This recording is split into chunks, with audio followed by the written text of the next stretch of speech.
تازہ ترین ویڈیوز کے لیے چینل کو سبسکرائب کر کے بیل آئیکن اور آل نوٹیفیکیشن پر کلک کریں تاکہ آپ کو ملے ہر اپڈیٹ سب سے پہلے۔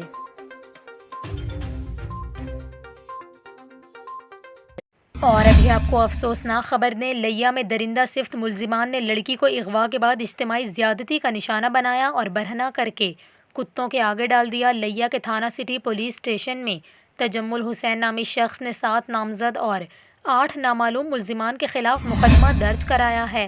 درخواست میں موقف اختیار کیا گیا ہے کہ اس نے علاقے کے بااثر افراد کے خلاف مقدمہ درج کرا رکھا ہے۔ یہ لوگ مقدمہ واپس لینے کے لیے اس پر مسلسل دباؤ ڈال رہے تھے۔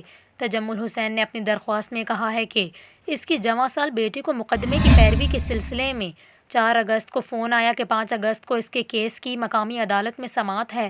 لڑکی جب عدالت پہنچی تو معلوم ہوا کہ اسے دھوکے سے بلایا گیا ہے۔ درخواست گزار نے کہا کہ اس کی بیٹی کو راستے سے ملزمان اغوا کر کے چوک اعظم لے گئے، جہاں انہوں نے اسے اجتماعی زیادتی کا نشانہ بنایا اور پھر برہنہ کر کے کتوں کے آگے ڈال دیا۔ ملزمان نے اس سارے عمل کی ویڈیوز بھی بنائیں۔ تجمل حسین نے بتایا کہ 8 اگست کو اسے فون کال آئی کہ بیٹی زندہ سلامت چاہیے تو 50,000 روپے ادا کرے۔ پولیس نے دفعہ 292، 365، 375A اور 376 کے تحت ملزمان کے خلاف اغوا، اجتماعی زیادتی اور قابل اعتراض مواد بنانے کا مقدمہ درج کیا ہے۔